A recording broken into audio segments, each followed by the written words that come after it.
Recall in section 1.3.3, we discussed special formulas for multiplying polynomials.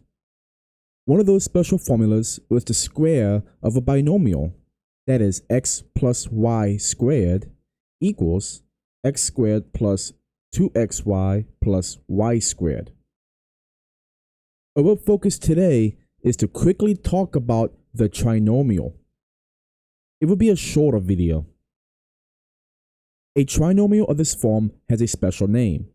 It is called a perfect square trinomial. We say this because simply any trinomial of the form x squared plus 2xy plus y squared can be factored into a squared binomial. Let's illustrate this by proving it, and then we'll show some examples of it being used. Proof. Given x squared plus 2xy plus y squared, we need factors of x squared and y squared. Those factors are xy and xy, and negative xy and negative xy. The factors that sum up to 2xy are in the first set. So we rewrite our trinomial and simplify. X squared plus xy plus xy plus y squared equals x times x plus y times x plus y, which equals x plus y times x plus y, which gives us x plus y squared. This brings us to our definition. Factoring the perfect square trinomial. It states that a trinomial of the form x squared plus 2xy plus y squared can be factored into a squared binomial of the form x plus y squared. Remembering this formula will help with simplifying many trinomials. Let's look at a few examples. Number 1. X squared plus 6x plus 9. This here is a perfect square trinomial.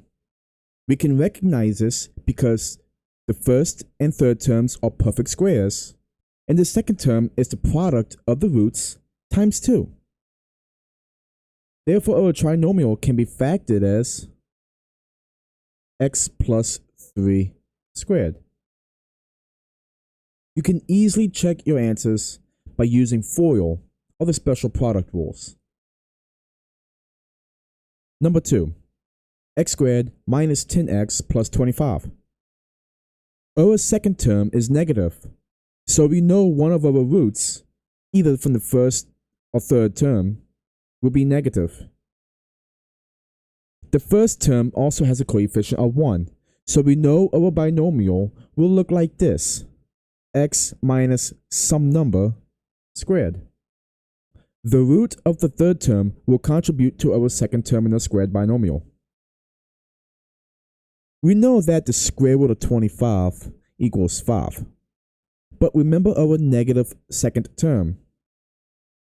We can't simply write the square root of negative 25 yet.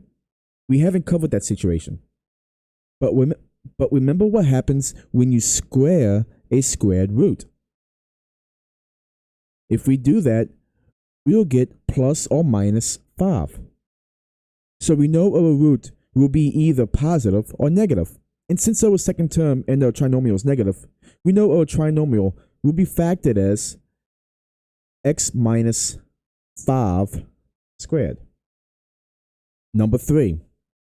9a squared plus 30ab plus 25b squared. This might seem intimidating, but if we take it one step at a time, it'll prove to be much easier than expected. First, notice that all terms are positive, so we won't need to keep any negative numbers in mind. Next, let's get our perfect squares. The perfect factor of 9a squared is 3a.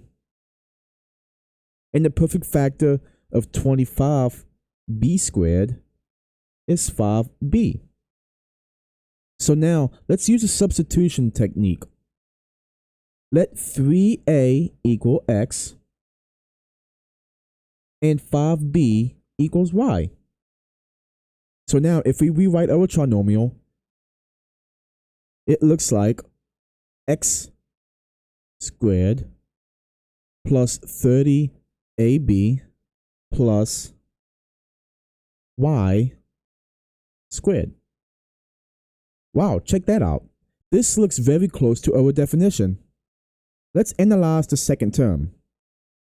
Is it the product of twice over 2 roots? Let's work it out. We have 2 times x times y, which equals 2 times 3a times 5b. Situations like this make substitution so much nicer for us to work with. Simplifying gives us 2 times 15ab, which equals 30ab. That's our second term. We have the correct roots, so our squared binomial is 3a plus 5b squared. In this lesson, we essentially worked backwards from what we learned back in 1.3.3.